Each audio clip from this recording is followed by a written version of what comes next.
Hola a todos y todas, estamos en la clase número 10, probablemente la última en este formato grabado de esta materia, los géneros en el cine. Em, Vamos a estar trabajando, como ya anticipé en la clase anterior, aquellos movimientos que siempre se esforzaron o intentaron ir por fuera de los géneros, por fuera del cine de géneros, como se suele decir. Y así como en la clase anterior estuvimos trabajando casi todos los movimientos vanguardias, incluso surgidas en los años 20, en esta ocasión vamos a estar viendo los movimientos surgidos entre la década del 50 y el 60. En el medio, como verán, hay una Segunda Guerra Mundial, ¿no? Si las vanguardias vieron su fin con la escalada del nazismo y el fascismo, ya desde el 33 en adelante, el cine va a morir, el cine va a morir hasta bastante después del fin de la Segunda Guerra, es decir, después del 45. Y cuando digo bastante después es porque, salvo por el caso del neorrealismo italiano, que ya a partir del 48-49 es el primer movimiento que vamos a ver, empieza a trabajar un cine diferente, empieza a hacer resurgir un cine. Bastante más tarde van a aparecer los otros movimientos que vamos a ver hoy, que son la nueva ola francesa, el nuevo cine alemán. En el medio vamos a charlar 2 minutos como máximo del free cinema, un movimiento inglés, y vamos a concluir con algo muchísimo más actual, que es el Dogma 95. Entonces hoy, neorrealismo italiano, en este orden, nueva ola francesa, nuevo cine alemán, en el medio free cinema, que no lo estoy contando, y el Dogma 95. Solo por la cantidad de contenido pretendo que sea realmente un encuentro corto. No es un encuentro, una clase corta. Para que sea corta tomé dos decisiones también, que son, no voy a ir poniendo películas, simplemente las voy a mencionar rápido y quedan ustedes si las conocen o no, si les dan ganas o no. Y también les voy a dejar links a libros, links a notas, para que también, a demanda y según el interés que tengan, los investiguen. Hecho este preámbulo, vamos entonces con el neorrealismo italiano. Acá está, clase 10 por fuera de género 2, y lo primero que encontramos es en el mapa neorrealismo italiano.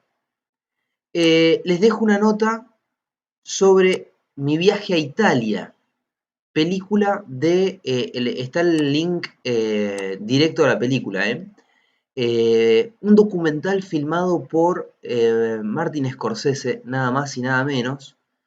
Ahí está.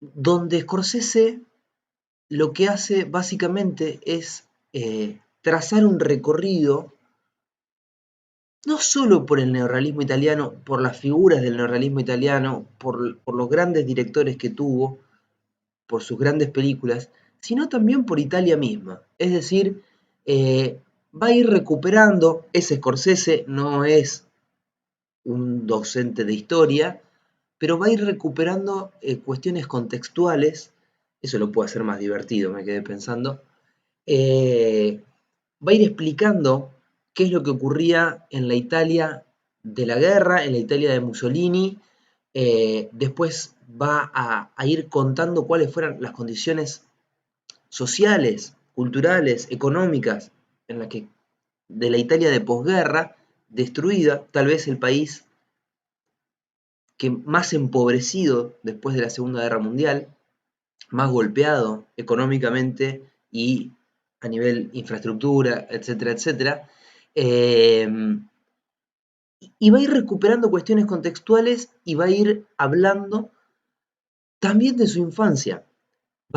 El documental arranca contando básicamente que un día prendió la tele y vio una película neorrealista y no sabía por qué le había partido la cabeza, nunca había visto algo así.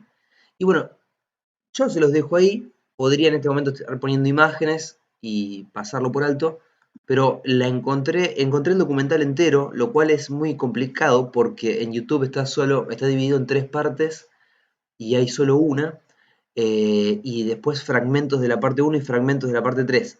Acá está entera, en subuman.com. No, acá, en Subuman esto. Mi vieja Italia es la mejor clase de neorrealismo italiano que pueden tener, tal vez. Eh, ¿Cuáles eran las condiciones sociohistóricas de Italia? Bueno, por un lado, tenemos una Italia de posguerra. Vamos a arrancar por esta parte.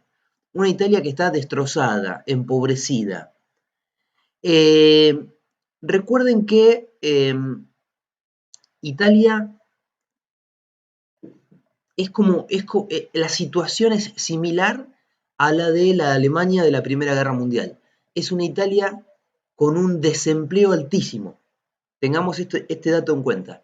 Es una Italia en ruinas. Otro dato en cuenta. Y es una Italia donde, dado la ruina y la muerte y el desempleo y la ruina, vamos a decirlo así, ve cómo sus niños y niñas, tienen que salir a laburar. Y ve cómo sus niñas son en muchos casos huérfanos. Porque papá murió en la guerra y porque mamá murió en un bombardeo, probablemente. Eh, este registro que habla de la crisis económica, pero principalmente de la crisis social, son 2 elementos que el neorrealismo italiano va a usar en su cine. Va a tratar de reflejar en su cine. Ahora llego a esa parte. Toda la producción de cine durante el fascismo, o sea, en los años de Mussolini, estuvo controlada por el Estado. Efectivamente, la gran productora italiana Cinecittà, durante el fascismo hacía películas históricas, dramas patrióticos, comedias italianas. En la clase de comedia pasamos por Totò, que tiene ahí sus inicios, vamos a decir así, sus inicios fascistoides, pero principalmente dramas patrióticos. Un cine directamente relacionado con un Estado fascista que controla las películas, que subvenciona y apoya películas principalmente de carácter histórico o patrióticas.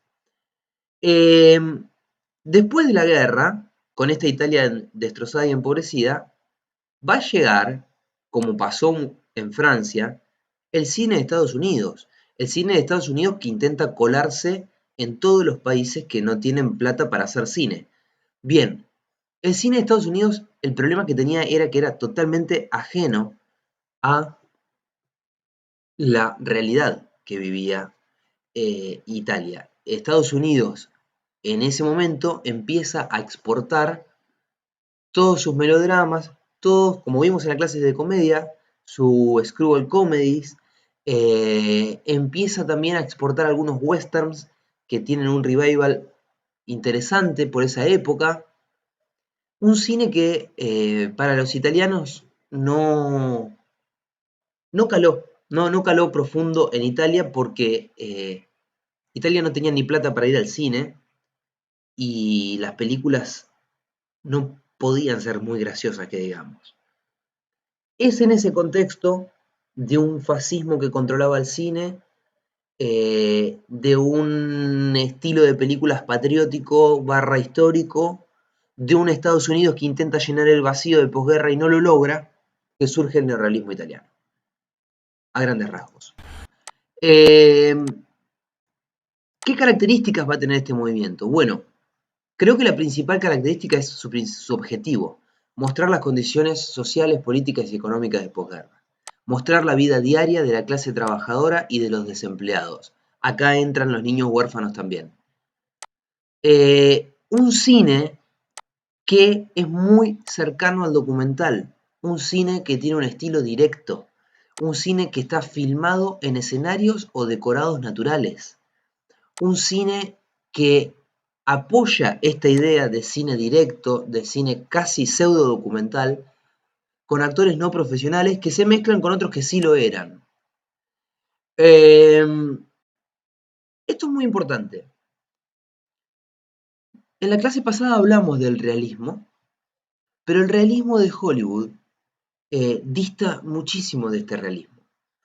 El realismo de Hollywood es un realismo que nos va a trazar un guión de ficción, completamente el cine de ilusión, por así decirlo, cine de ilusión, eh, y que en todo caso va a trabajar el drama que puede tener un trabajador de Washington que está alienado.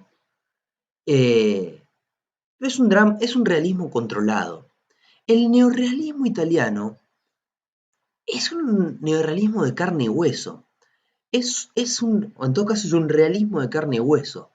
Cuando yo digo escenarios naturales, ustedes van a ver en cualquier película neorrealista los pedazos de pared rota de los bombardeos de antes de ayer. Cuando digo que usan actores no profesionales, es porque no hay plata, no porque hay una decisión estética, no hay plata. Ahora vamos a seguir con algunos rasgos, pero miren una película neorrealista y fíjense la pésima calidad de la cinta. Van a ver que está rayada, van a ver que está sucia, eso es polvo de las paredes destruidas, de los sótanos bombardeados de Cinecittà. Las películas están rotas y no hay plata para comprar cinta 35 milímetros. Eso es el neorrealismo italiano. Un neorrealismo a la fuerza. Un realismo, perdón, a la fuerza. No hay otra opción. Por supuesto que hay grandes intelectuales detrás y por supuesto que el sentido es bien político, bien marcadamente político y es un cine maravilloso desde ese punto, o sea, es un cine pensado, es una decisión política, artística y política. Pero las condiciones de producción de las películas neorrealistas están intrínsecamente relacionadas con la realidad que se vivía en Italia en ese momento. Es así que hay bajos presupuestos para la producción. Cinecittà estaba prácticamente destruida, podemos decir, porque es una productora. Se usaba para refugiados de la guerra. A ver, la máxima productora de cine italiano del Estado es para refugiados de la guerra. No se hace cine en Italia después de la Segunda Guerra. No hay cine italiano después del fascismo. Tienen que llegar estos tipos para agarrar cintas de los escombros y salir a hacer cine como se puede con lo que hay. Eso es el neorrealismo italiano. Cintas usadas, muchos planos secuencias. Se rompe, por lo tanto, con el lenguaje cinematográfico estadounidense y se crea su propia forma. Sí, se rompe porque los planos secuencias son muy desprolijos, porque los planos secuencias son con cámara en mano, porque se ven mal, están muchas veces fuera de foco porque las cámaras y la tecnología no es suficiente. Pero ¿saben por qué hay tanto plano secuencia? Para ahorrar plata. Si yo filmo a Juan tomando este café en un plano medio, un primer plano, un plano general, gasto mucho más cinta que si hago una secuencia que va de allá hasta allá mostrando cómo tomo el café. Los planos secuencias en el neorrealismo italiano no tienen un sentido estrictamente narrativo.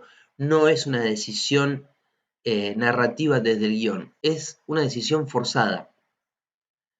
Esto lo van a ver muchísimo en El ladrón de bicicletas. Esto lo van a ver muchísimo en Roma Ciudad Abierta. Ya mismo paso a las películas. No hay presupuesto para el sonido directo y por lo tanto se recurre al doblaje. Van a encontrar que en las películas neorrealistas tenemos el clásico desfasaje entre el movimiento de la boca y lo que estamos escuchando. Es que tomar sonido directo requiere de una tecnología y de un dinero extra, bastante extra diría yo, en el rodaje. Y no había plata para eso. Era mucho más barato hacer hablar a los actores y después llevarlos a un micrófono de cualquier caja de acrílico y hacerlo grabar el texto nuevamente. Era más barato hacer eso que comprar un micrófono con un boom, con una caña y tomar sonido directo. Uso intenso de la luz natural. Nuevamente la misma fórmula. No es una decisión estética. No hay plata para rodar en estudio, no hay plata para la luz artificial. Se filma el día que hay sol. Y si está muy nublado o ya se hizo de noche, se termina el rodaje. Miren cualquier película neorrealista y fíjense que de noche no transcurre nada. Tenemos un caso que ahora lo vamos a analizar y le voy a explicar por qué hay luz artificial ahí, pero es muy difícil encontrar iluminación artificial y es muy difícil encontrar escena nocturna. Entonces, con estas características vamos a algunos de los grandes del neorrealismo italiano. Quiero decir algo ahora. Tanto en el neorrealismo como en la Nouvelle Vague, como en el nuevo cine alemán y en el Dogma 95, los exponentes y las exponentes, porque estuvo lleno de directoras mujeres, fueron muchísimos. Yo, la verdad es que tuve que tomar decisión de con quién me quedo. Y entonces tomé como estrategia elegir a quienes son archiconocidos o conocidas y a quienes no se les dio tanta bola, pero tienen su renombre. He dejado por fuera, nuevamente, colaborando con La Maldita Historia, que hace siempre esto, a un montón de grandísimos y grandísimas que podría haber incluido en esta clase. Digo esto porque pongo 3 o 4 referentes con 3 o 4 películas por cada movimiento. Es un montón igual. No hay neorrealismo italiano sin Rossellini. Rossellini es el neorrealismo italiano. Rossellini es el maestro del neorrealismo italiano. Rossellini creó el neorrealismo italiano porque ya en el año 45, hoy decía lejano la guerra salvo por el neorrealismo italiano, ya en el año 45 se lanza a hacer Roma Ciudad Abierta. Tal vez la mejor película neorrealista que se haya hecho alguna vez, súper recomendada, gran crítica a la milicia, gran crítica al fascismo, gran crítica a la iglesia, filmada en una Roma donde van a ver los escombros de antes de ayer, como les decía. Es una película filmada en medio del caos, con una guerra todavía abierta, con gente que pasa por atrás de la cámara y mira a cámara y prácticamente pide limosna. Paisà es la que vamos a encontrar acá bastante iluminación artificial porque hay 2 o 3 escenas nocturnas. Y me equivoco al hablar de escenas nocturnas porque Paisà son como 10 cortos, más o menos, de la guerra. Lo que hace Rossellini es mostrarnos, creo que son 10 episodios, como Los sueños de Kurosawa, 10 episodios, capaz que son 7, ahora entro en duda. Creo que son 10, de 10 minutos más o menos. Entonces, en uno tenemos el encuentro de unos soldados con una familia italiana campesina, unos soldados de Estados Unidos con una familia campesina italiana y encontramos ahí el amor. En otro, el más conocido tal vez, un soldado norteamericano negro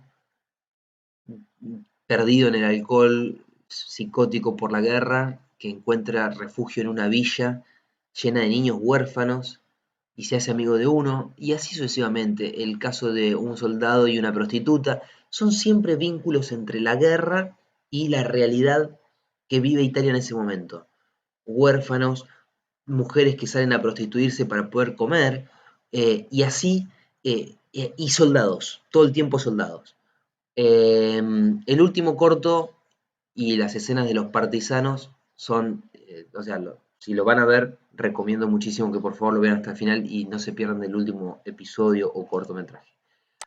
Y Alemania Año Cero, que es muy similar a Roma Ciudad Abierta, una película muy pero muy cruda. Voy un poco más rápido.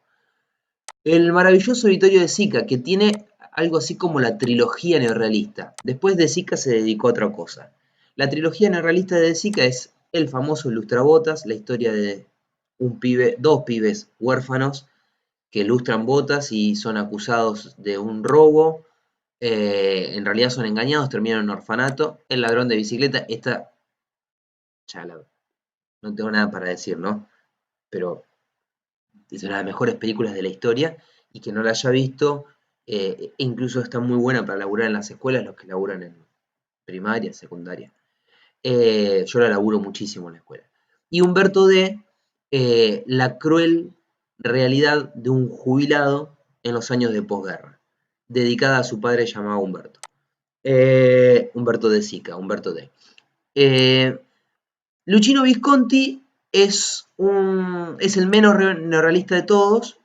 Yo creo que Obsesión, hecha en el 43, aún con la guerra, se considera la primera película neorrealista. Sin embargo, Visconti ha dicho 1000 veces que no quiere ser catalogado así, eh, no cree haber fundado ningún movimiento, pero yo les recomiendo Obsesión y mucho más les recomiendo La Tierra Tiembla, una película ya con un carácter muchísimo más marcado, políticamente marcado. eh, Fantástica película de Visconti. Acá aparece lo último, pero fíjense, el año 54, a Fellini.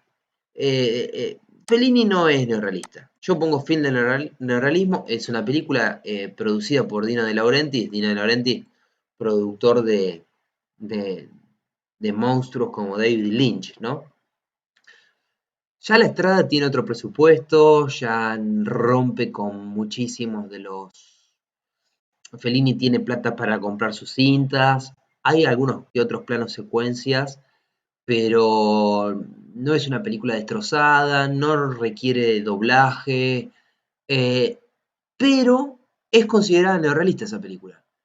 Muestra, no sé si la vieron, ¿no? Pero deja entrever el rebusque.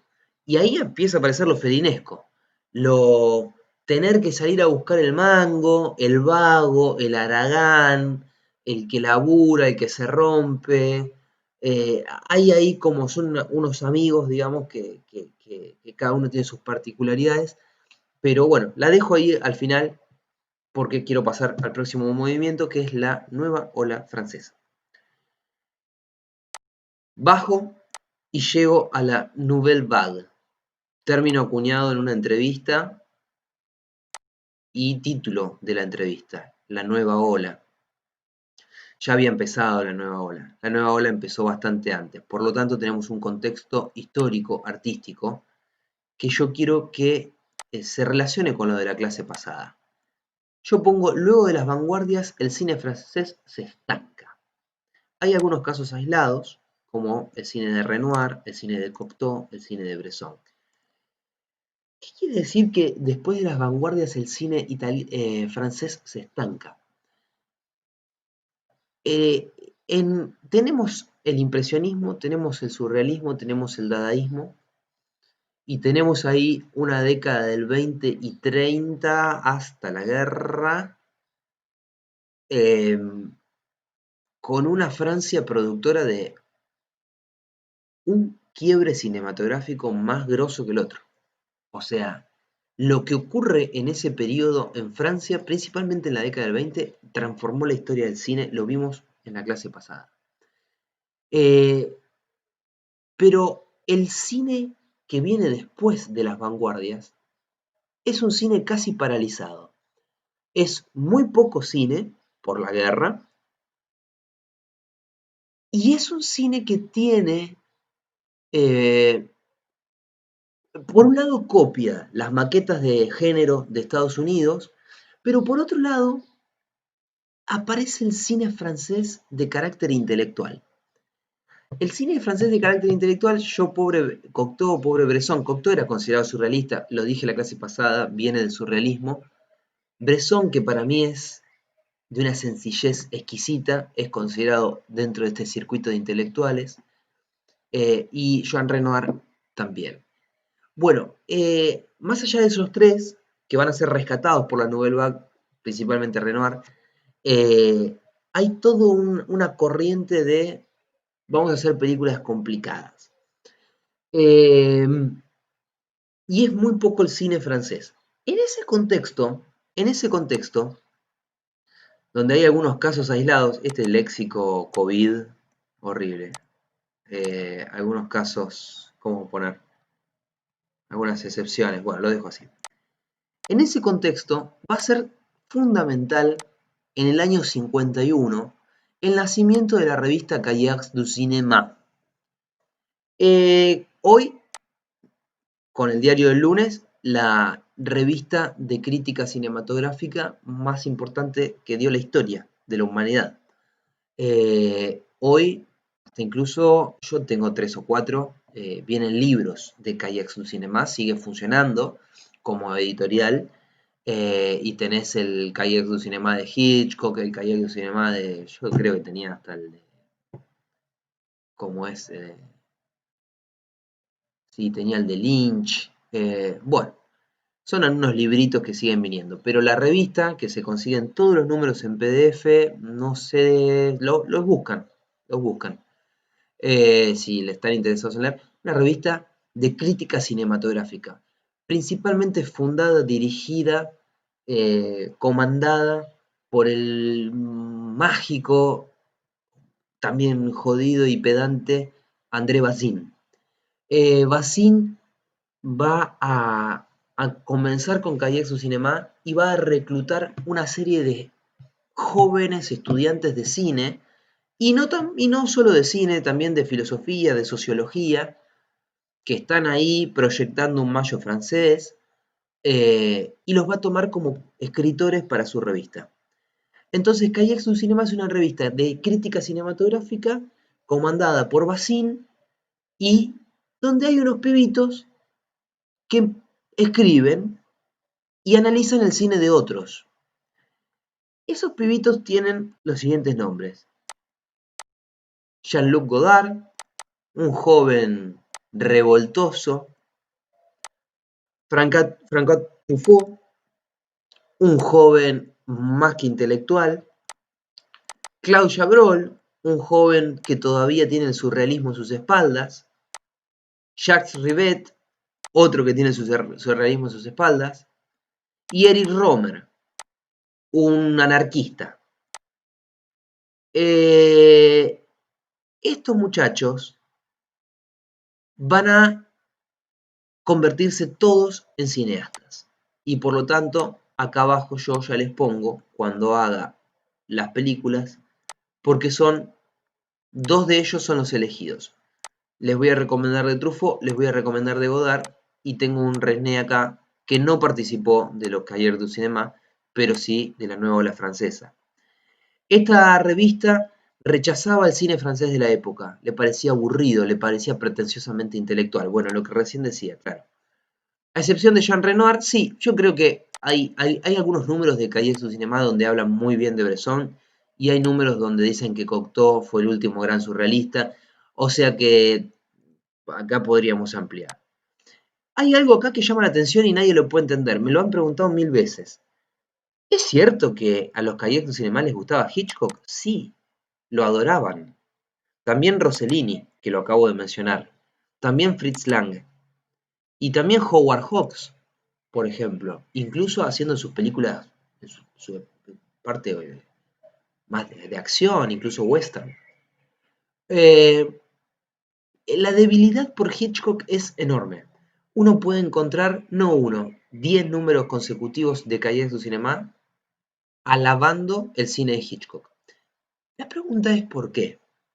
¿Cómo puede ser que un movimiento llamado la Nueva Ola Francesa, que ustedes ya saben, ahora lo voy a decir, pero que trabajó sin presupuesto, que trabajó con cámara en mano, que trabajó fuera de los estudios, con productoras independientes, que reclamaba un cine diferente al de Hollywood, admira a un tipo que es Hollywood, Hitchcock? Porque lo que admiraban era la patente de autor. Lo que admiraban era el sello propio del director. Admiraban que las películas de Hitchcock solo podían ser dirigidas por Hitchcock. Que las películas de Hitchcock tuvieran algo que ninguna otra película de Hollywood tuviera. Por lo tanto, no podían ser consideradas películas de género para los Cahiers du Cinéma, películas de la Universal. Tenían que ser consideradas películas de Hitchcock. Y esto lo marco y lo marco y lo marco, porque lo más importante de Cahiers du Cinéma, lo que se va a sembrar ahí en esa revista, es el espíritu mismo de la nueva obra francesa, la teoría del autor. ¿Qué es la teoría del autor? La teoría del autor básicamente dice que las películas, el cine será un arte colectivo, el cine será un trabajo en equipo, el cine tendrá atrás de cámara 100 personas laburando. Pero lo que vos ves en este rectángulo llamado pantalla es la visión del director. O en todo caso, lo que tiene que transmitirse es la visión del director. Por eso rechazaban las películas de género.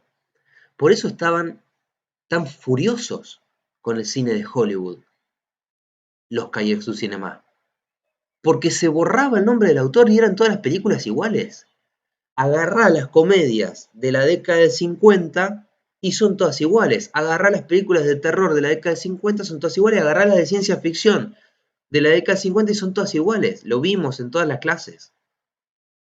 ¿Tá? Hay una fórmula. Esa fórmula puede cambiar con el tiempo, pero hay una fórmula. Y la fórmula mata al director.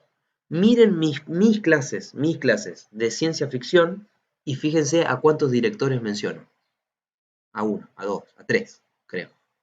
Miren mi clase de terror y fíjense, sacando la parte del expresionismo alemán, a cuántos directores menciono. A dos, a tres. Es que eso tiene el cine de género y por eso esta clase es por fuera de género. Porque la Nouvelle Vague, con la teoría del autor ya escrita en los Cahiers du Cinéma, intenta que el cine tenga un sello individual. Creo que todo esto está en el mapa conceptual. Importa la visión del actor, el cine es un arte colaborativo, pero en la pantalla, perfecto. Rechazo, lo di vuelta. Rechazo la supremacía de la productora de los grandes estudios que controla al autor, absolutamente. Listo, ya está. Tuvo que llegar la abuela de la Nouvelle Vague, pobre Agnes, pero le dicen así, y ella se ha reído muchísimo con este nombre. Tuvo que llegar esta mujer gloriosa que nos dio la historia del cine. Miren todas las películas de Agnes Varda, miren todos los documentales de Agnes Varda, háganle homenaje, murió hace poco. Pero fue en 1956 con La Pointe Courtois, o Kurt, como quieran, yo no lo puedo pronunciar, pero esta película es de lo más bellísima que hay, no tanto como esta que viene ahora, pero esta película sumada a otras tantas de Melville, uno que no pongo acá porque tendríamos que hablar mucho de Melville, le van a dar a los escritores de Cahiers du Cinéma la pauta de que se puede hacer cine con 2 pesos. Se puede hacer cine yo con mi sueldo, que tengo en la revista Cahiers du Cinéma, y un poco de plata que me dan mis viejos, porque soy un estudiante de clase media bastante acomodado, no es neorrealismo italiano, puedo hacer cine. Me lo acaba de mostrar Agnes Varda con esa película que es una mezcla. Miren por favor la Pointe Courtois o Courtois, no sé cómo quieran. Por favor, mírenla. Es una mezcla de neorrealismo italiano. O sea, miren el neorrealismo italiano y después miren esta película. Con pasajes propios de la poesía que va a tener la Nouvelle Vague, con un montaje extraño propio de la Nouvelle Vague, que rompe todas las reglas, composiciones de cámaras que jamás hubiese tenido el neorrealismo italiano, propias de la Nouvelle Vague, pero la historia es bien neorrealista. Son muchísimos planos secuencias mostrando la vida en una villa de pescadores, personas que nunca habían actuado. Lleno de gallinas está la película. No, una delicia cinematográfica y debut de Agnes Varda en el cine. Es una pendeja cuando hace esta película. Influye decisivamente y se lanzan a filmar los Cahiers du Cinéma. De Agnes Varda, ¿qué decirles? No puedo recomendar una sola, tengo que recomendar 15. Entonces recomiendo esta, que es como la película por excelencia de la Nouvelle Vague de Varda. Cleo de 5 a 7 es la historia de Cleo, entre las 5 de la tarde y las 7 de la tarde. A las 5 se entera que tiene cáncer. No digo más nada, mírenla.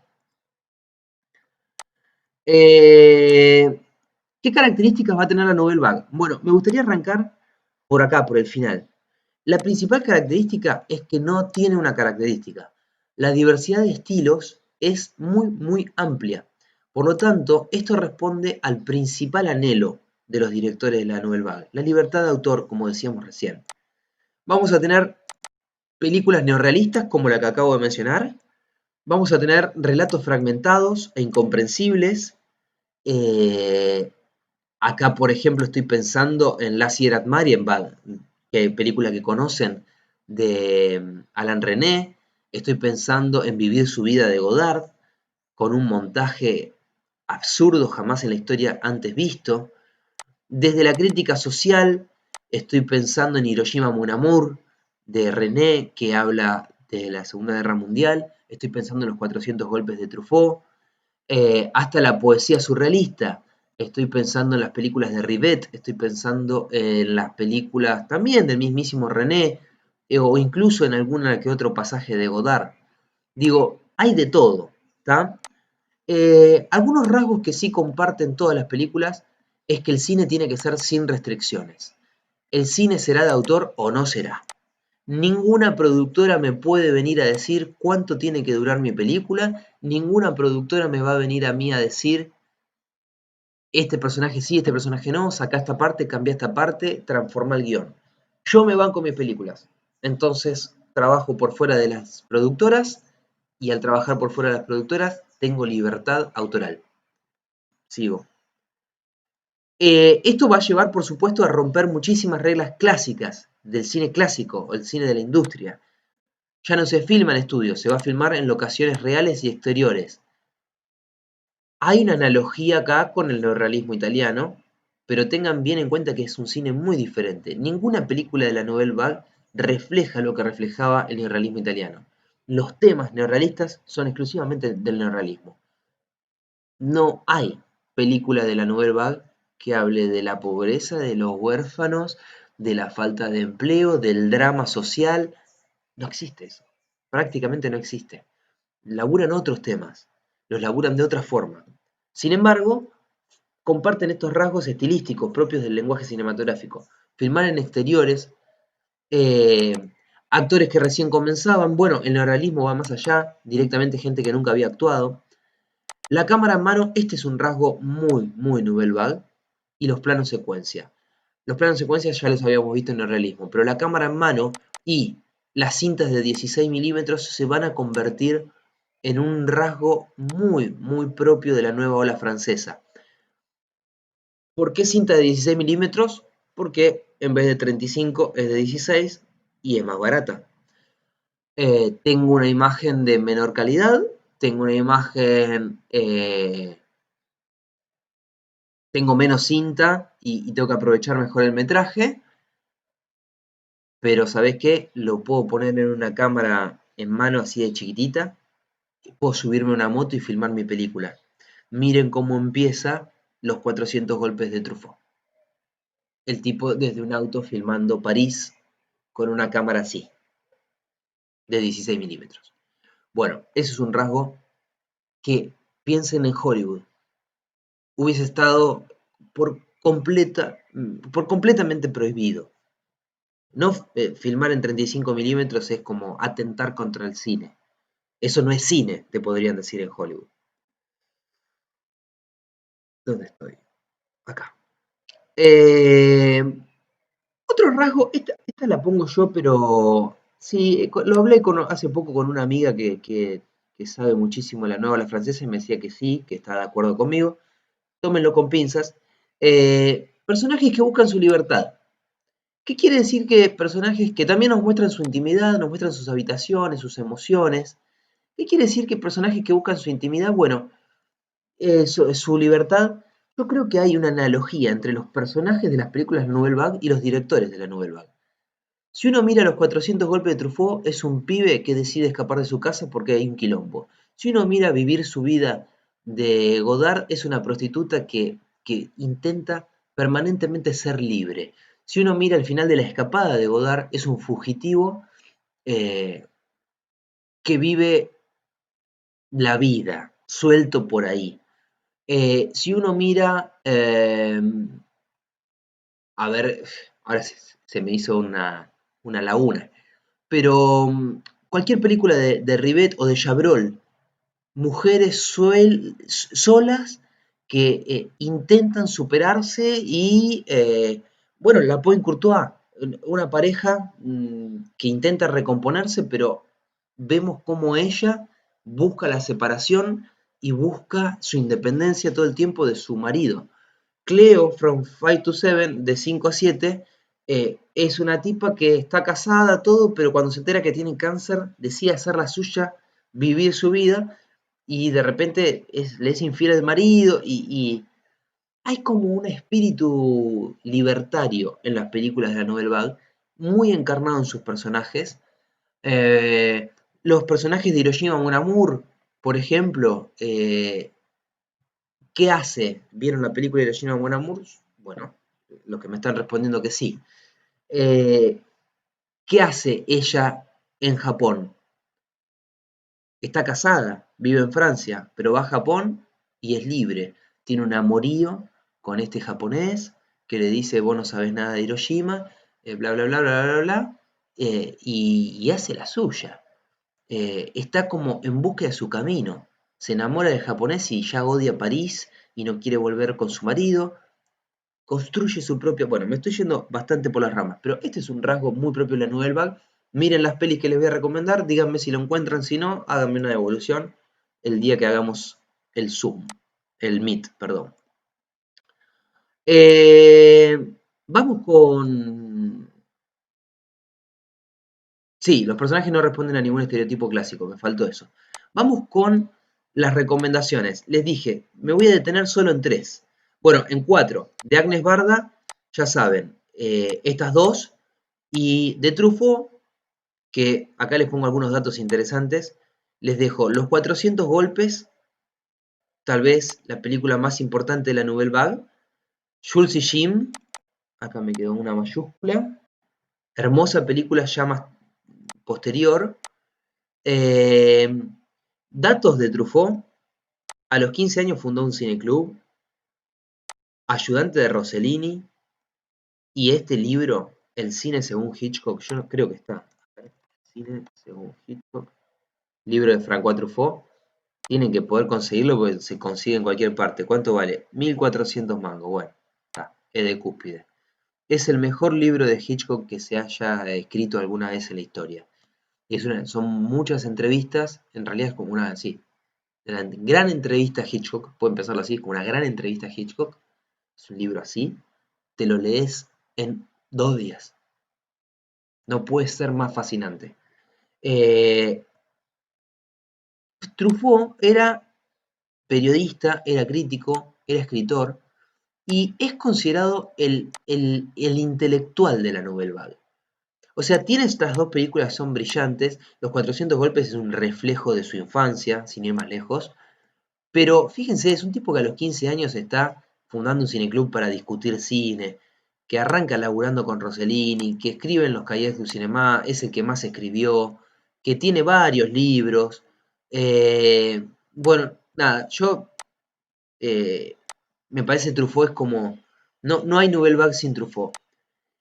El loco de Godard. ¿Qué decir de Godard? Acá tengo un libro que justo yo siempre lo tengo porque laburo mucho Godard en otro lugar donde trabajo y muchas veces me invitan a hablar de Godard y siempre voy con este libro en la mano. No, no para hoy, para ustedes, pero si lo pueden comprar.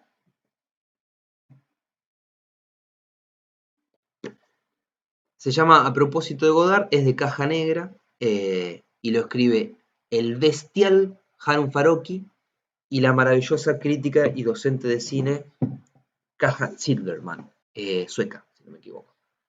¿Qué es lo que hacen ahí? Van pasando por las películas de Godard y discutiendo entre Farocki y Silverman. Discutiendo tal escena, discutiendo por qué hizo esto, discutiendo qué le pasaba por la cabeza a Godard cuando hizo esa película. una obra excelente, excelente. Godard, a ver, va a debutar con Sin Aliento, también traducida como Al final de la escapada. Y ya acá va a mostrarnos por qué Godard fue lo que fue. Entre los 5 mejores directores de la historia, probablemente, pero más allá de los rankings, boludos rankings, Godard cambió la historia del cine. O sea, si no decimos eso, nos puede gustar o no. Yo sé, porque ya un alumno me escribió, uy, qué embole la Nouvelle Vague, odio a Godard. Creo que en una devolución me puso algo así. Eso es el gusto, ¿no? Ahora, veamos sus películas y entendamos por qué este tipo es tan grosso en la historia del cine. Entonces, el primer rasgo que les quiero decir está en la película Sin Aliento de 1960. Marco esta película como primer punto, no solo porque es su primera película, sino porque en este film se deja entrever mucho de lo que va a ser el cine de Godard y de lo que luego se llamó la Nouvelle Vague o el estilo Nouvelle Vague. Entre Sin Aliento y Vivir su vida, Godard configura algo así como lo que el imaginario cinematográfico o la crítica cinematográfica posteriormente va a entender como Nouvelle Vague. Nada más y nada menos. Eh, ¿Por qué? Godard tiene un estilo casi anárquico de trabajar. Ahí más adelante voy a leer algunas cosas de él. Es una película con un guión improvisado, un guión que Godard fue escribiendo mientras filmaba. El montaje no respeta ningún tipo de continuidad. Qué lástima que en esta clase decidí no ir mostrando escenas, pero es muy común que una persona empiece a caminar acá, llegue hasta acá, corte y vuelva a caminar otra vez lo mismo, pero con otra cámara. Es muy común que un paneo haga así, llegue a un primer plano y después tengamos a esa misma persona de espaldas en vez de frente. Montaje sin sentido, le decían. eh, Anarquista del montaje, ruptura histórica, como quieran llamarlo, lo que demuestra Godard es que las posibilidades expresivas del cine son infinitas y por eso está en esta clase, porque es un representante mucho más allá de la Nouvelle Vague, de un tipo que siempre escapó a las convenciones. Godard es palabra mayor en el cine porque cambió la historia del cine. Eh, Se le ha dicho terrorista de la Nouvelle Vague, era el más radical de todos. La película Vivir su vida para mí es su mejor película, así que quien no la haya visto, acá está. Hace poco cuando hablaba de Carl Dreyer y La pasión de Juana de Arco, tiré por ahí en un comentario, quien lo haya escuchado, que en Vivir su vida Godard le hace un homenaje cuando Nana, la protagonista, se mete en un cine. Una película contada por fragmentos, una película que tiene 1000 variantes. Por ejemplo, arranca con un plano fijo americano de espaldas de dos personajes que es larguísimo. Después hay toda una secuencia que está contada por cortes.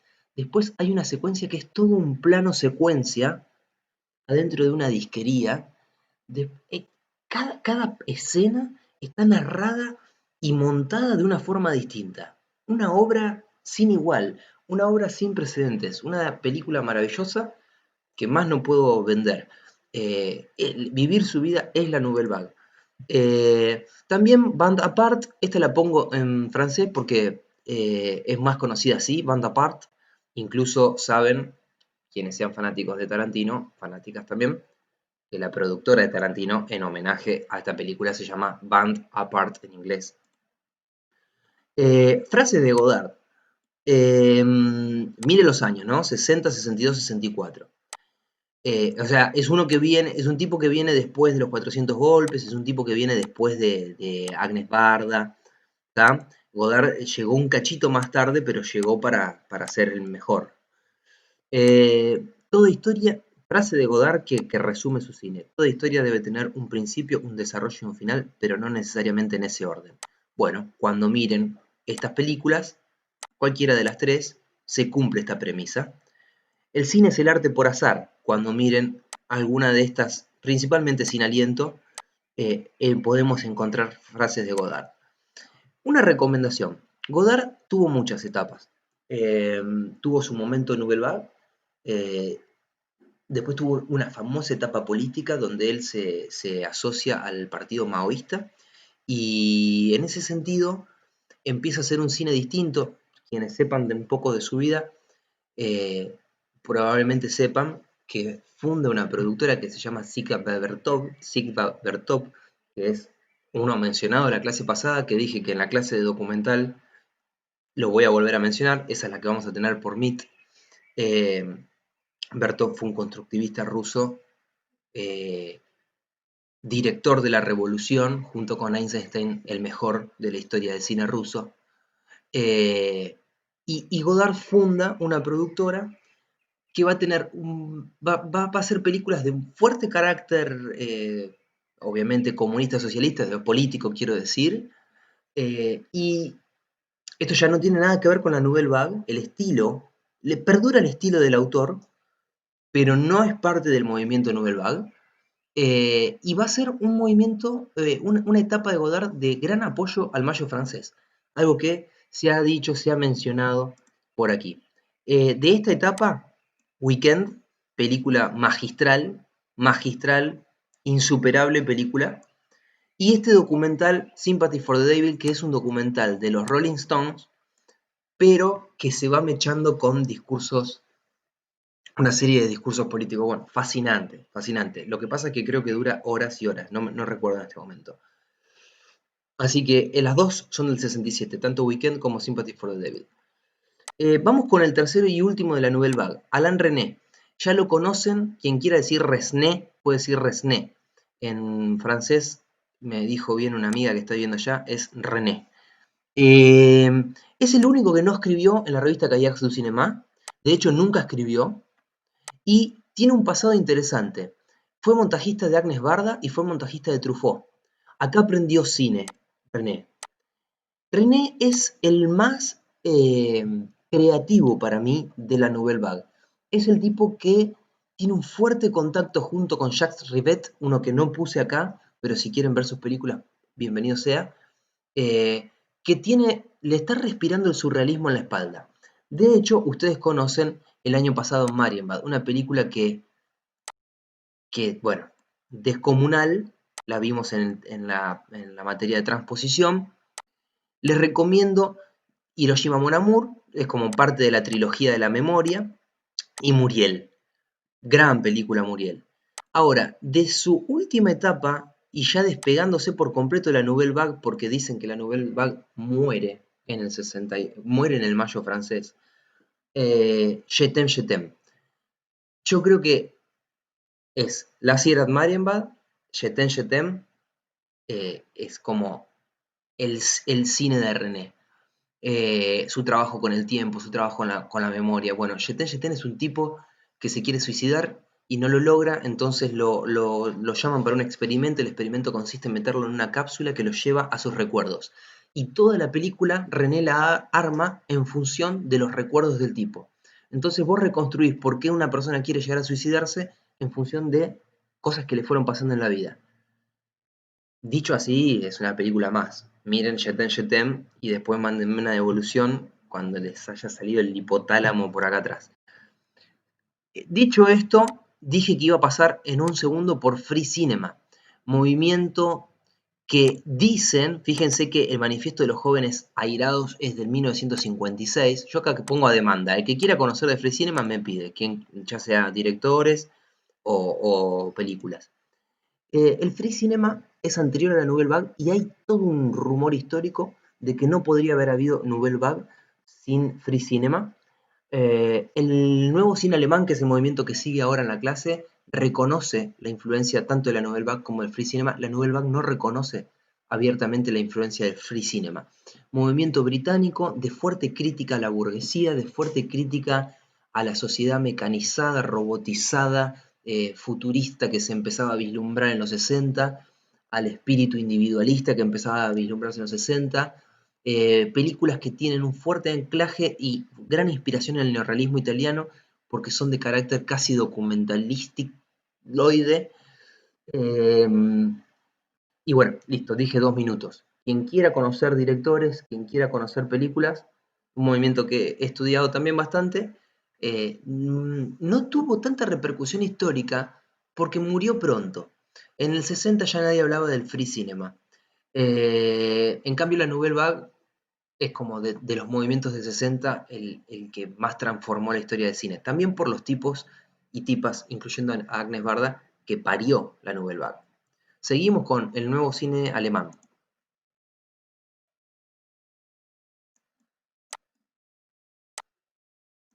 Ahí llegamos. Sin lugar a dudas, el nuevo cine alemán es un heredero de la nueva ola francesa.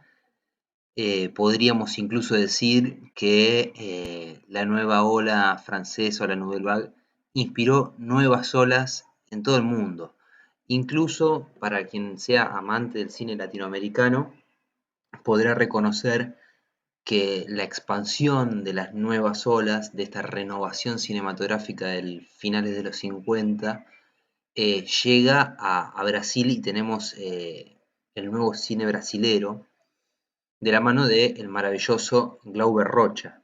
Lo tiro porque en esta clase no lo incluí, pero porque me estoy concentrando en movimientos europeos que trabajaron a la par o en disonancia con el cine de género de los tanques hollywoodenses.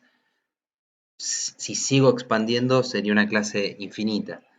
Pero bueno, no está así como la expansión de la Nouvelle Vague llega a países europeos como Alemania, tenemos también la misma resonancia, incluso en Oriente, en Rusia, en el mismo Estados Unidos, el cine independiente norteamericano, de la mano de Cassavetes, posterior de Jarmusch, también tiene una fuerte influencia en la Nouvelle Vague, y en Latinoamérica el nuevo cinema brasilero. ¿Qué pasa con el nuevo cine alemán? Bueno, vamos primero al mapa conceptual como estábamos recién. Disculpen que salí. Acá les dejo un link, eh, porque cuando terminé de armar esto, como verán, que es como es bastante, me di cuenta que me faltaba muchísimo por decir. Me faltaban directores por nombrar, directoras por nombrar. El nuevo cine alemán no tiene una, tiene 5 directoras. Yo menciono a una, pero tiene como 5 directoras que fueron muy interesantes. No conozco todos los films de todas, pero sí varios y varias.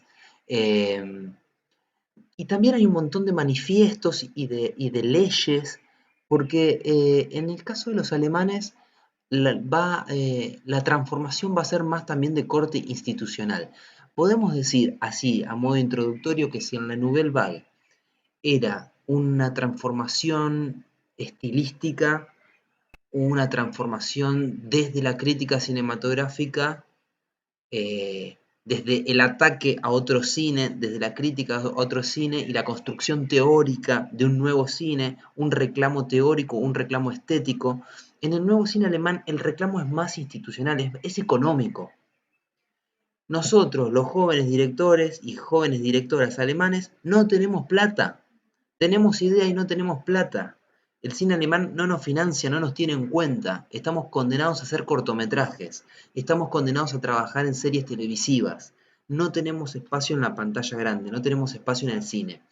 En ese sentido, las cosas que vamos a ir viendo ahora son más de transformación de orden institucional, político, que más bien estético o de artístico, aunque también tiene su resonancia en lo estético-artístico. Pero no vamos a tener estos rasgos tan marcados como en el neorrealismo o estos rasgos tan marcados de la Nouvelle Vague. Cámara en mano, 16 milímetros y todo lo que hablamos recién. Ahora sí, para entender este nuevo cine alemán, acá este link es una nota que me pareció bastante piola. Me pareció bastante piola, no es tan, bueno, no es tan larga, me pareció bastante piola. Eh, y por fuera de eso, mi clase que está aquí. Vamos a las condiciones artísticas o sociohistóricas, en este caso las dos. Alemania tiene un grave problema en la Primera Guerra Mundial y o durante el nazismo. Exilio de grandes. Se va de Alemania Fritz Lang, se va de Alemania Murnau, se va de Alemania Lubitsch, que en la clase de comedia lo vimos, el toque Lubitsch, se va Billy Wilder. Digo, se te van los 4 mejores que te había dado la historia cinematográfica a trabajar a Estados Unidos.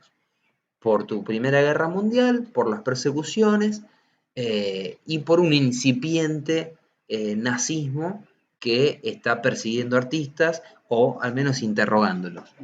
Entonces, no es menor esto. Hay una frase de Herzog, gran representante del nuevo cine alemán, que dice algo así como: tuvimos el cine de nuestros abuelos, Murnau, él hizo el Nosferatu del 79, ¿no? Recuerden la materia pasada, tuvimos nuestros abuelos, el cine murió y ahora venimos nosotros. Es decir, algo así como no hay una continuidad creativa de genialidad entre Fritz Lang y Murnau y nosotros. En el medio no hubo nada, lo que hubo fue muerte. El cine del nazismo, que ahora le vamos a dar una vuelta de tuerca, es un no cine. ¿Cuál es este cine del nazismo? El cine de propaganda, principalmente. Muchas veces este cine es por encargo y otras veces es bajo presión. Y acá les pongo, porque no es menor, el caso de Willem Pabst.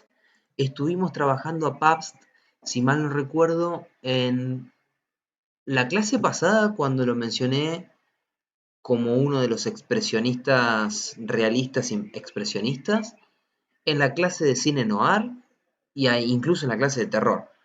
Pabst ya está con la caja de Pandora y sus fantásticas creaciones. Pabst no se va a trabajar a Estados Unidos, queda en Alemania, intenta resistir y termina filmando controlado por el nazismo, por encargo y por presión. Más que interesante la vida de él, después va a lograr volver a producir de manera independiente. Luego de la caída de Hitler, se abre un periodo de libertad artística. Periodo de libertad artística que no aprovecha el cine porque se empieza a inundar de cine romántico y de copia de formatos estadounidenses. Acá hay una especie de falso subgénero, o como quieran llamarlos, que es el Heimat Film. El Heimat Film es... Ay, acá hay un error. Yo acá le puse una manera rápida de poder explicar qué significa. Vieron que para los alemanes una palabra condensa un montón de cosas. Rostros angelicales de rizos rubios, carente de contenido.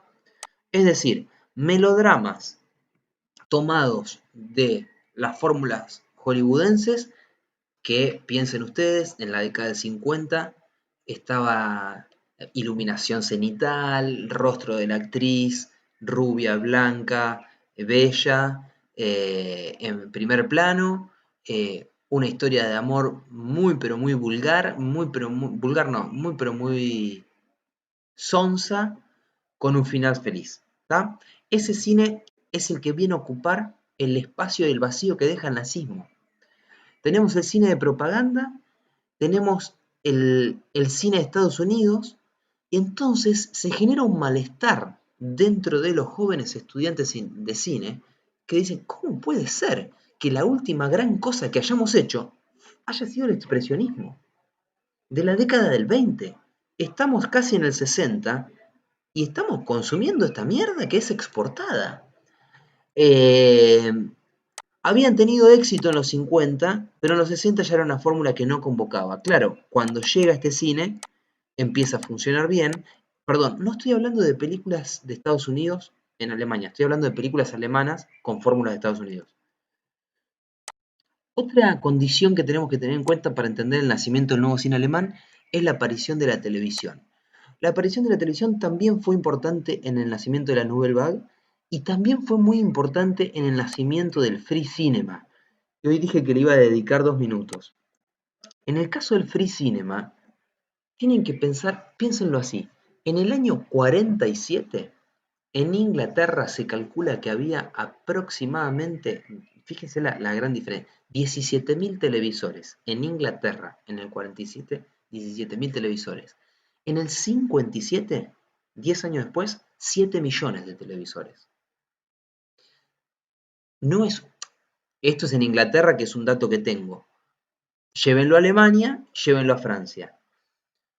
Lo marco solo en Alemania porque vamos a ver que es decisivo.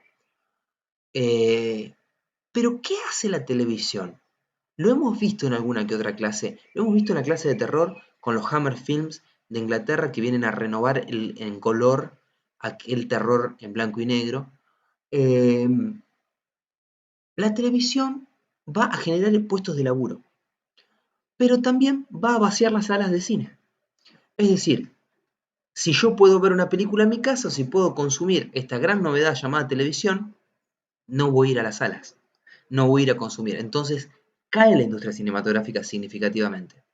Y muchos de los tipos que laburaban en la industria cinematográfica tienen que irse a laburar a la tele. En el caso del cine alemán está lleno. Wim Wenders laburó para la tele, Herzog laburó para la tele y el más, me saco el sombrero, me hago la señal de la cruz y esta también y todas las cruces posibles porque estoy hablando de, para mí, el mejor director de cine alemán, Fassbinder, Rainer Werner Fassbinder. Fassbinder va a producir casi 20 series televisivas. ¿Qué hacía Fassbinder? Juntaba guita en la tele y se iba a hacer sus películas después. A veces la tele servía como esto, ¿no? Como para generar plata. Pero también la tele, y esto está en el mapa conceptual, ahora volvemos, invertía en el cine. Las productoras televisivas empiezan a poner guita en películas. Y esto va a ser de gran ayuda para los jóvenes que tienen ideas, pero no son tenidos en cuenta por la industria cinematográfica. Entonces, la aparición de la televisión reduce el número de espectadores, genera puestos de empleo, coproduce films. Por ejemplo, Herzog hace El enigma de Kaspar Hauser, por las dudas para que se entienda, la película es esta, Hauser, y es bancada por la televisión. También va a condicionar, porque ya en algún que otro caso lo vamos a ver, creo, la tele, si pone plata, exige, como cualquier otra productora. Yo no sé si la menciono en el mapa conceptual porque lo armé hace varios días. El caso emblemático de esto es la película La tercera generación de Fassbinder. Película monstruosa, fantástica película, donde le pega duro al pueblo alemán, le pega duro al fascismo, al nazismo, pero también a la Alemania de la actualidad, de la década del 50. La peli es bancada por la tele y después censurada por la misma tele. Y es un caso paradigmático. Conclusión. Se fueron los grandes. El cine nazi o es de propaganda o deja un vacío enorme. Ese vacío enorme es llenado por películas que en los 50 funcionaron más o menos, pero después se repetían fórmulas estereotipadas de películas románticas. Aparece la televisión y vacía al cine. Genera puestos de empleo, pero en la tele, y reduce los espectadores. En el año 61, yo le puse conclusión simbólica. Lo voy a borrar ahora. Conclusión. En el Festival de Cine de Berlín, que ustedes saben que es el tercer o cuarto más importante del mundo, el premio a la mejor película alemana queda desierto. Queda desierto, quedó desierto.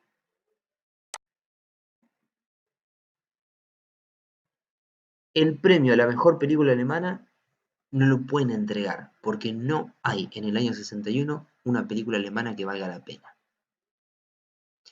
Yo no sé si hay, no puedo afirmar lo que no conozco, pero no sé si hay algún caso en la historia en donde haya pasado esto. Es toda una señal, es todo un símbolo.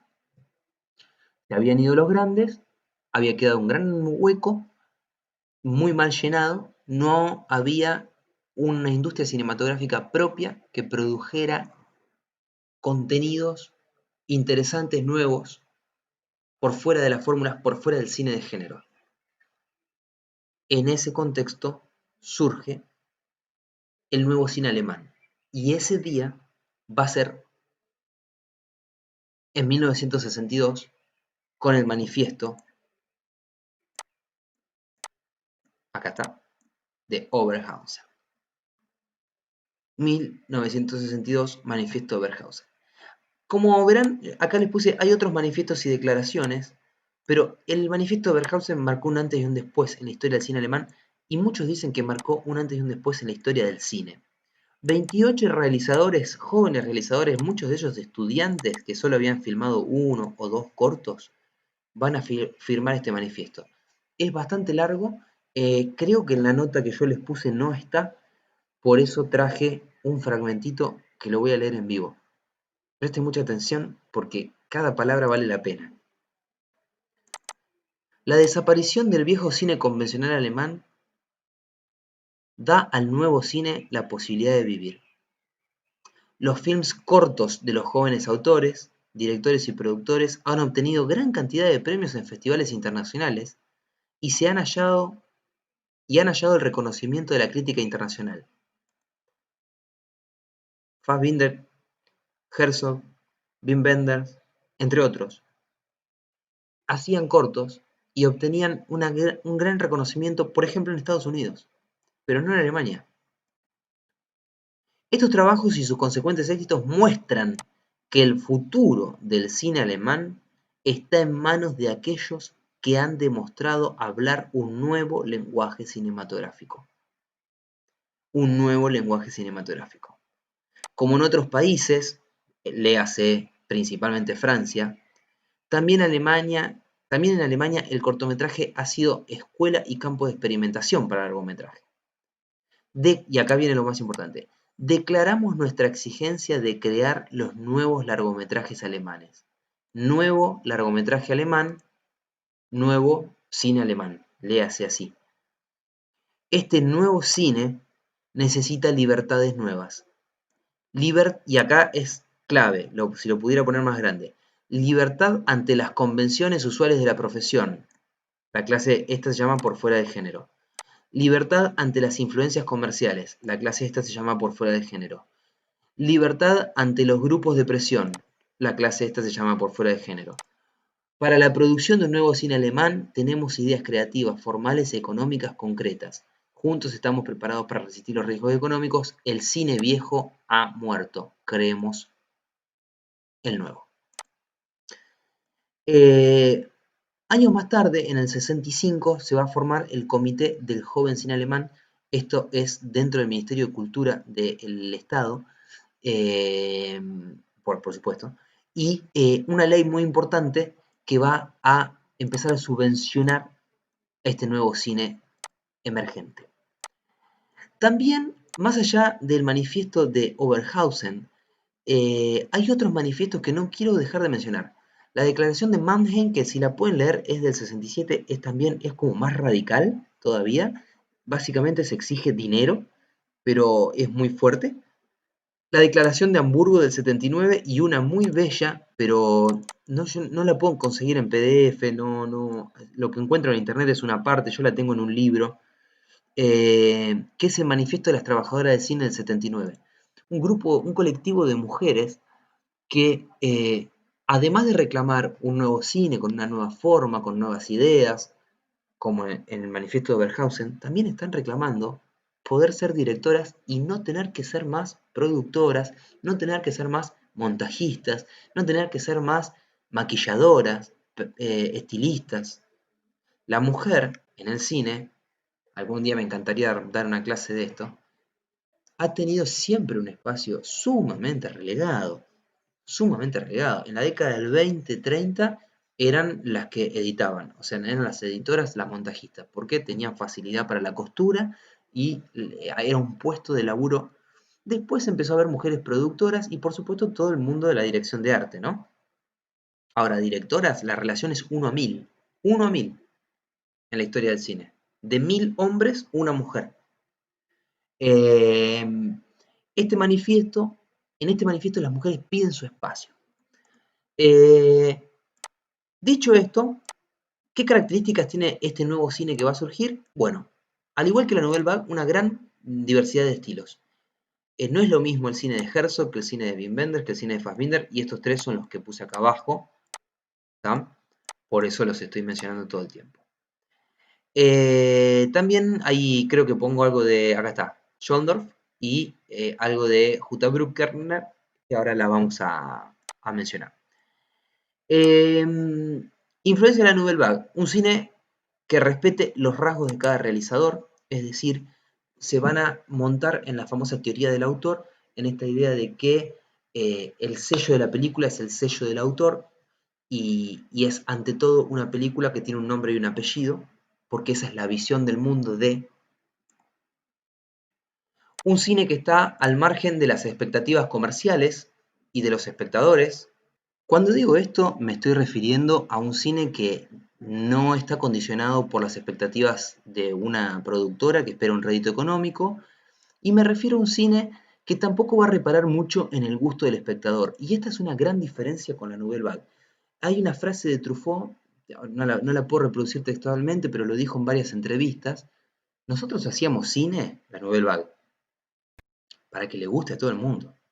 O sea, no pretendemos. Justamente la Nouvelle Vague se quería diferenciar del cine de pretensión intelectual de los, los años 40 de Francia, vamos a decirlo así.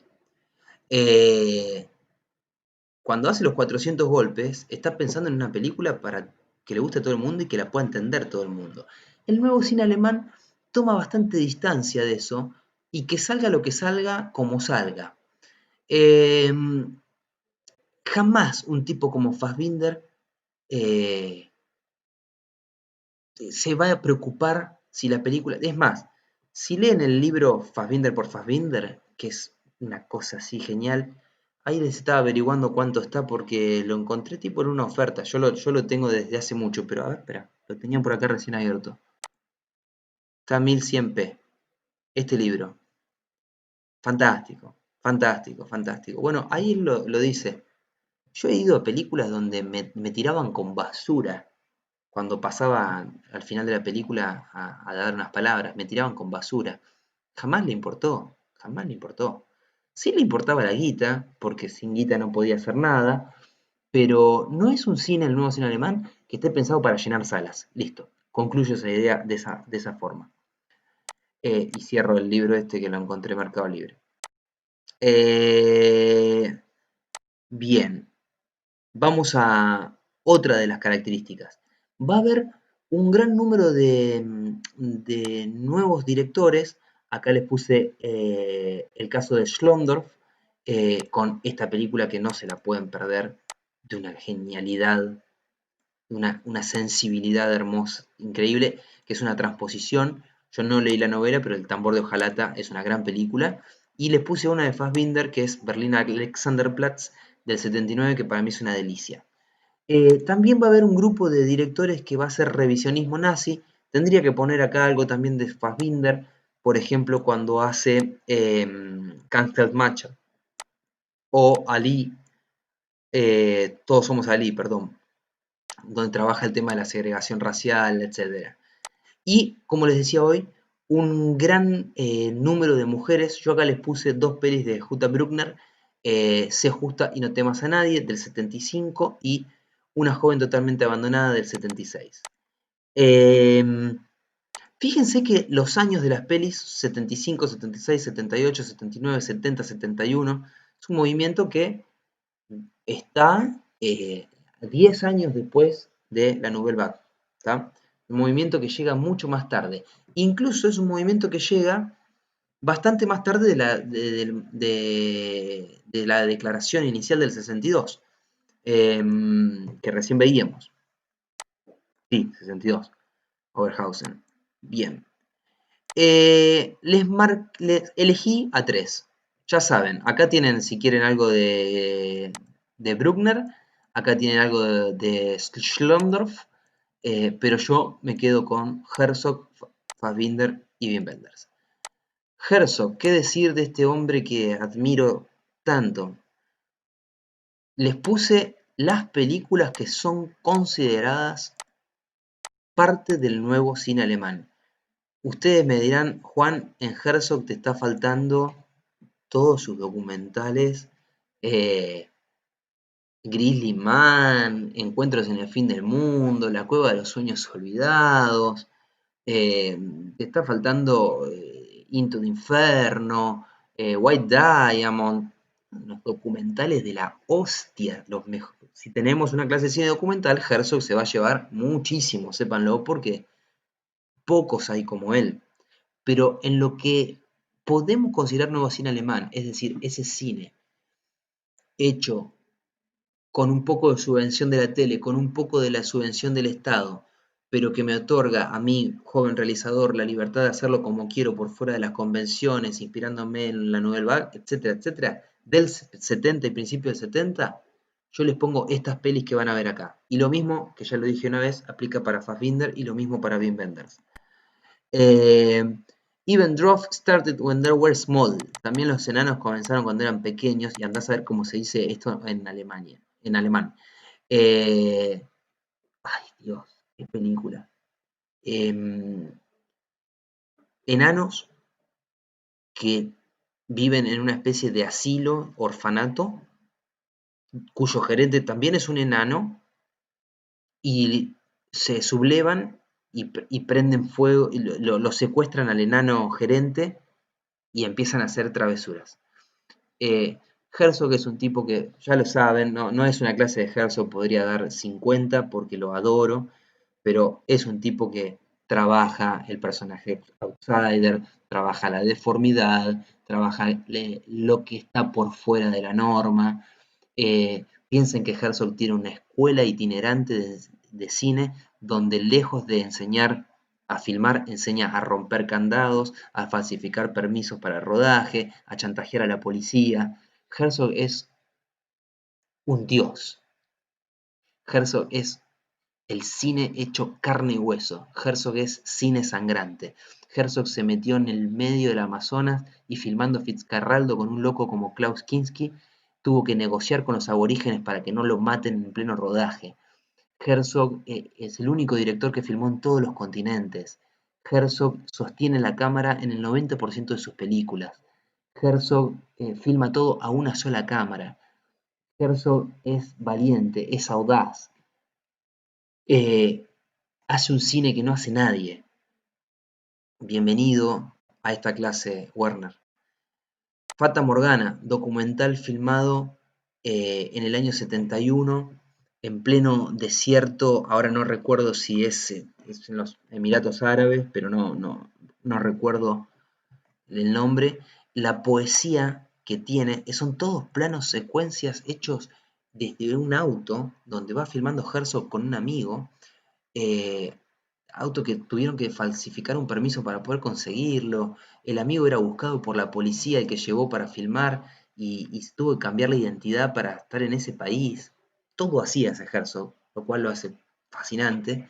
Y en Fata Morgana van a escuchar una poesía que habla sobre el nacimiento del hombre y del universo según la mitología maya, en pleno desierto del Sahara, pongamos, no sé.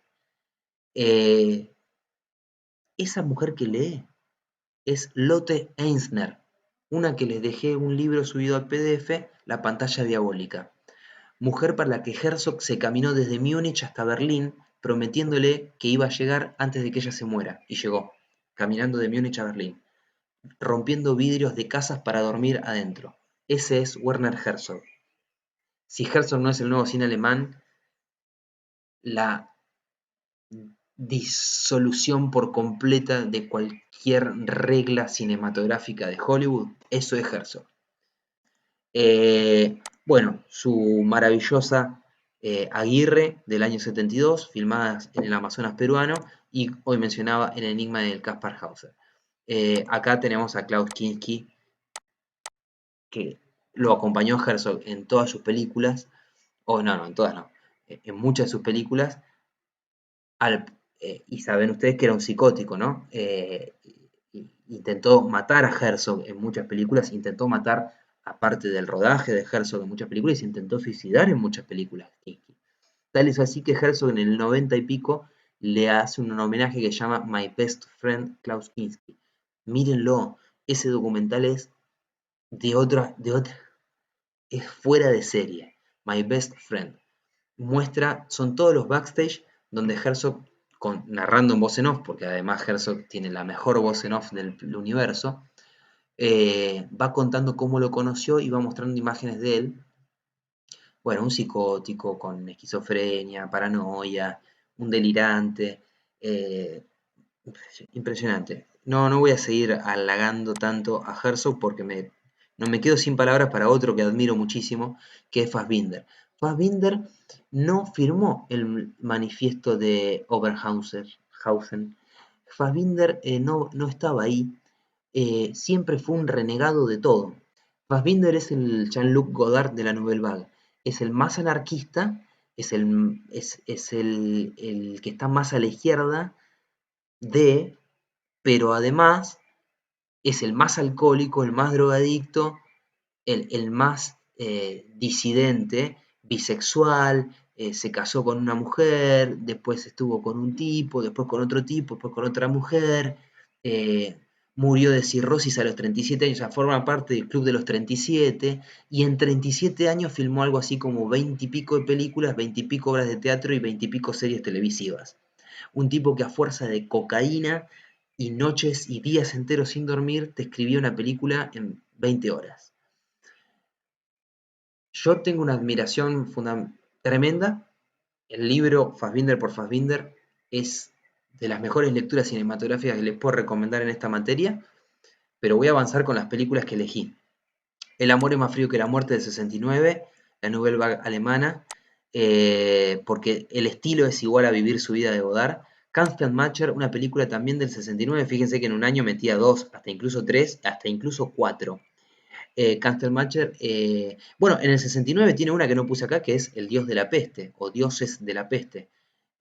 También fantástica. Pero Macher es la historia de un griego, actuado por Fassbinder, que llega a un vecindario alemán y es discriminado. Y ahí aparece todo el nazismo supuestamente curado que sigue estando en la década del 70 en Alemania.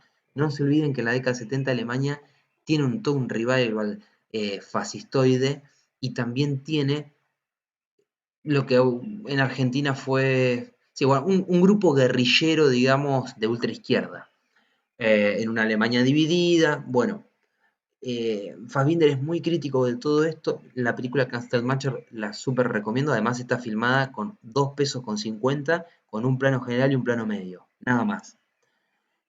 Todos nos llamamos Ali, bueno, tal vez su mejor película, la conocerán, la historia de un inmigrante marroquí que se enamora de una alemana y una alemana que se enamora del inmigrante marroquí, pero tiene 80 años ella. Es la historia del racismo que no puede ser racismo porque el amor es más. Es la historia de la superación del tema de la edad. Es la historia de la segregación y de la discriminación que se vivía en Alemania. Fassbinder labura mucho eso. Después terminó saliendo con este morocho marroquí Fassbinder. La ley del más fuerte, Fox and His Friend, es tal vez una de las primeras o pioneras películas en el cine gay. Fassbinder tiene muchas películas de temática gay o con personajes gays, casi siempre es actuados por él. Fox and His Friends o La Ley del Más Fuerte es una gran película.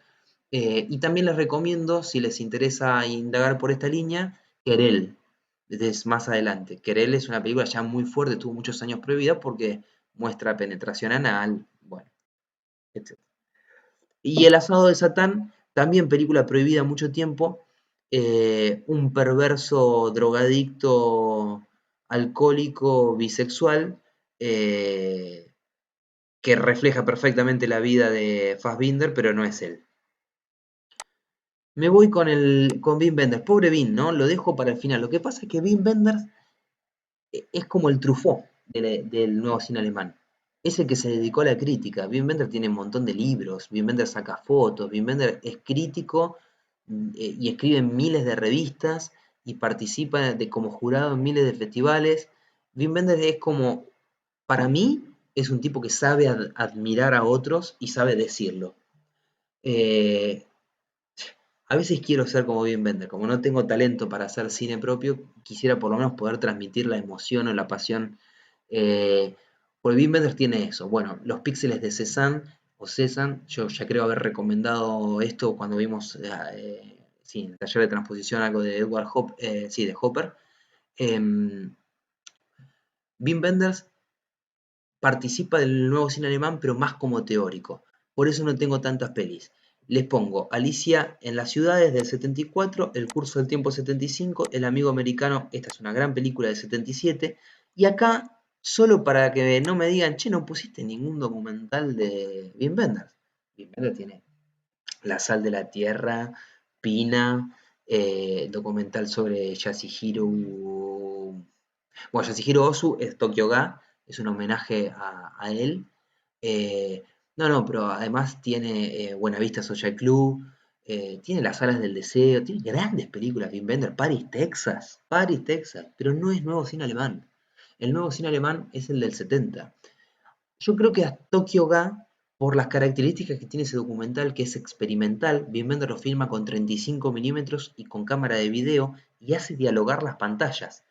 Filma en video algo, lo pone en un televisor y ese televisor lo filma con 35 milímetros. Todo eso en Japón para hablar de Ozu, gran director japonés. ¿Qué más puedo decir? Si no les interesa eso, no lo miren. Pero es fascinante el documental y yo creo que por el carácter experimental que tiene, puede ser considerado dentro del nuevo cine alemán. Cierro capítulo, vamos con el último movimiento que voy a tardar 1 minuto y medio, lo prometo, el Dogma 95. ¿Por qué voy a tardar 1 minuto y medio con el Dogma 95? Porque este movimiento, fundado por Thomas Vinterberg y Lars von Trier en el año 95, tiene casi todo dicho en su manifiesto y su voto de castidad. Acá no puse las condiciones sociohistóricas de la época, pero las puedo decir rápidamente. ¿Cuál era el cine que había en los 90? Tanques de Hollywood, eh, sobreimpresos de efectos especiales. Películas de género eh, con muchísima guita encima en lo que es efectos especiales, iluminación artificial, cámaras cada vez más sofisticadas. Eh, a ese cine le va a reaccionar el Dogma 95. Al cine, lo que ellos llaman al cine de ilusión. El cine no puede ser ilusión. El cine tiene que ser verdad. Pero, lejos de lo que muchos creen, muchos dicen, desde la Nouvelle Vague hasta el Dogma 95 no hubo un quiebre en la historia. Mentira, hubo un montón de quiebres. El Free Cinema, el nuevo cine alemán, como les decía hoy, el nuevo cinema brasilero, el cine independiente de Estados Unidos, hubo un montón de quiebres. Yo estoy marcando solo algunos. Pero la gran confusión está en creer que el Dogma 95 es una Nouvelle Vague 2. Si alguna vez escucharon esto, está mal. Porque en el mismo manifiesto, si lo leen, se oponen a la Nouvelle Vague.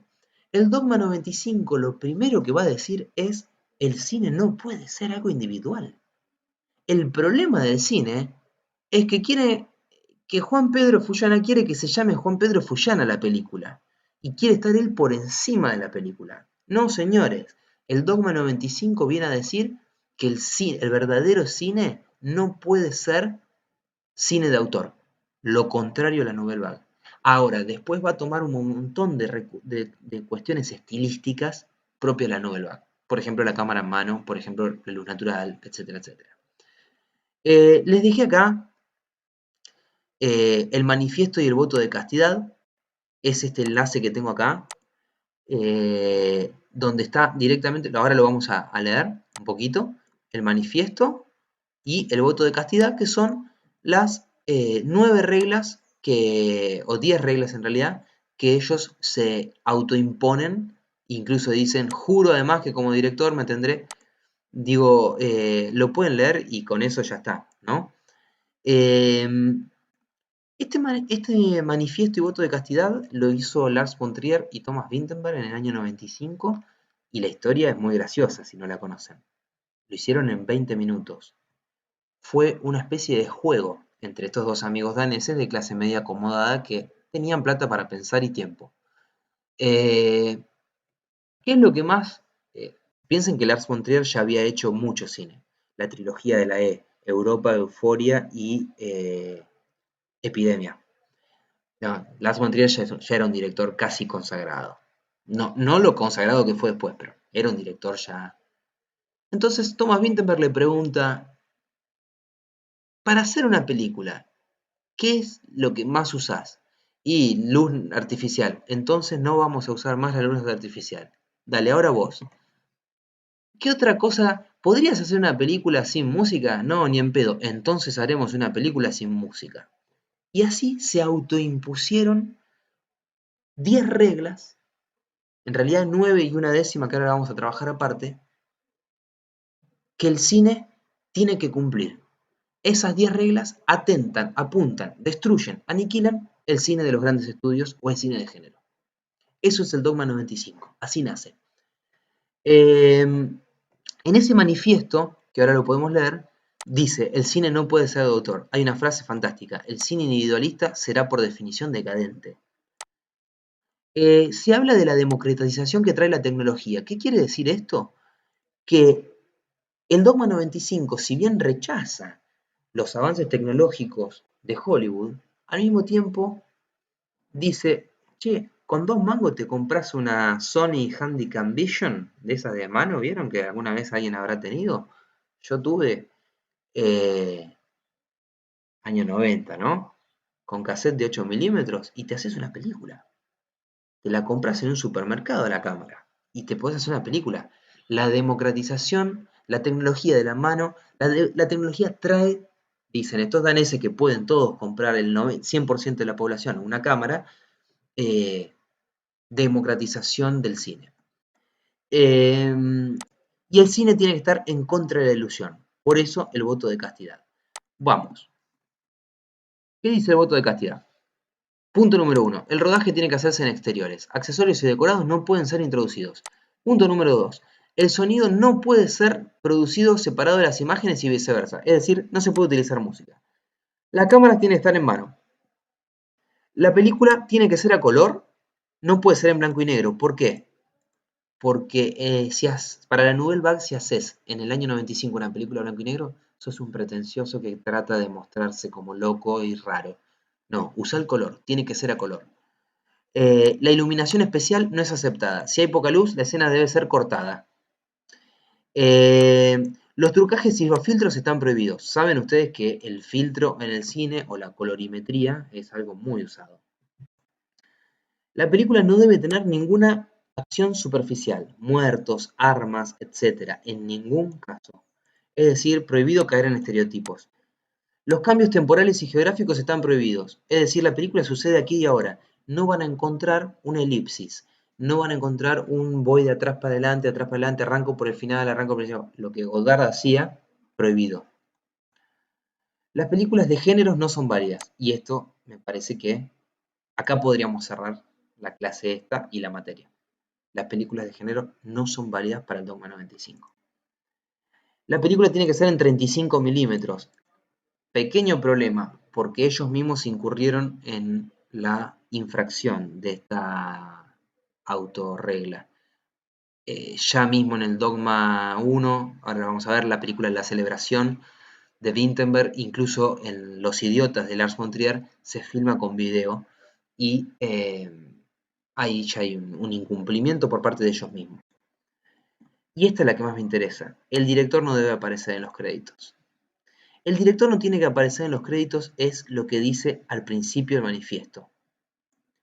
Como la Nouvelle Vague o el Free Cinema, pero tocando mucho más los cojones, aquel año... perdón. Acá. En 1900, el Dogma 95 es un colectivo de cineastas fundado tanto. Tiene como fin luchar contra las tendencias del cine actual. Es un acto de sabotaje. Fíjense lo que dice acá.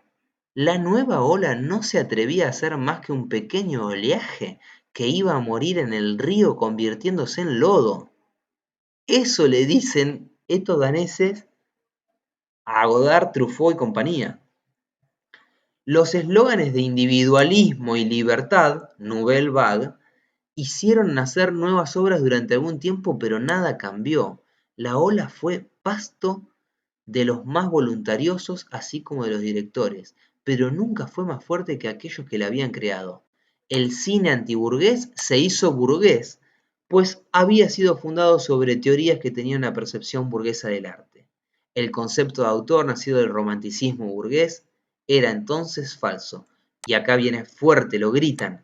Para el Dogma 95, el cine no es algo individual. Lo podría seguir leyendo, pero por algo se los dejo para no leerlo. Con esta introducción y con las películas que les recomiendo ahora, vamos cerrando la clase. De Lars von Trier. No, vamos en orden. Una de cada uno. De Thomas Vinterberg, el Dogma 1. Ojo, le pongo Dogma 1 porque cuando uno termina de ver la película no dice Thomas Vinterberg, dice Dogma 1. ¿Está? No las puede firmar Thomas Vinterberg, no puede aparecer en los créditos. De Lars von Trier, Los Idiotas, fuertísima. Ojo, tanto La Celebración como Los Idiotas son películas que si no tienen ganas de angustiarse en este año de mierda, no las miren. Y si ya las vieron y las quieren volver a ver, bienvenidos sea. Yo soy fanático del Dogma y puntualmente la película La Celebración me parece una obra descomunal, pero hay que tener estómago y hay que tener, no sé.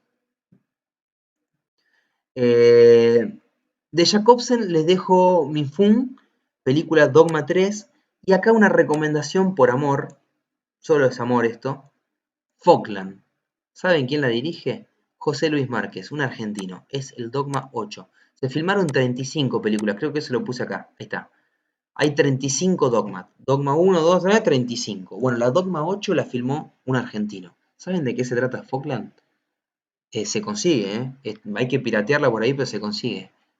Es un argentino que se va a las Islas Malvinas con el objetivo de embarazar a una inglesa y que eso sirva como ejemplo para otros que hagan lo mismo que él, todo fundado en la teoría que si durante 20 años consecutivos un argentino va, creo que una vez por mes, y logra embarazar, escuchen esto que es muy fuerte, a una habitante de la Falkland, en 20 años va a haber más sangre y origen argentino en las Islas Malvinas que inglés. Es un delirio, es una película que roza la perversidad y que no tuvo cabida en ningún cine, ni mucho menos, pero se consigue. Yo creo que en Cinefilia Malversa y en Subhuman estaba hasta hace poco. Con esta última recomendación, solo porque es de un argentino y es el Dogma 8, no porque sea una gran película, mucho mejor son las demás, terminamos esta clase de Por Fuera de Género 2. Gracias por habérsela bancado, no esta, sino las 10 clases. Les mando un abrazo gigante, nos vemos la semana que viene en el Meet o la reunión virtual que tendremos para conocernos la cara. Gracias, nos vemos.